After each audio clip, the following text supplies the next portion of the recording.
विश्व रे प्रसिद्ध करबार गुरु सत्यनारायण बजार जेन उद्देश्य नहीं करी आरंभ करथिले ताके सारा विश्व रे हम प्रचार करमु एटा होची हमर उद्देश्य। आज संबलपुर नुहे सारा ओडिशा सारा विश्व रे संबलपुरी दिन पालन करू विभिन्न जगह रे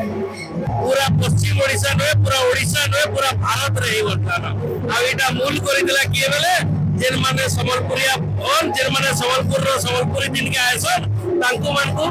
परिचय आइना जेन माने पश्चिमांचल एकदम पहला करी भारत रे आरंभ करता संबलपुरी दिन कहा दिन है बोली हमें बहुत उत्साह करबा लगी त माने रिहर्सल किते प्रैक्टिस करी छी समस्त को हमर भरनी कला परिषद कला देखावा लगी हमर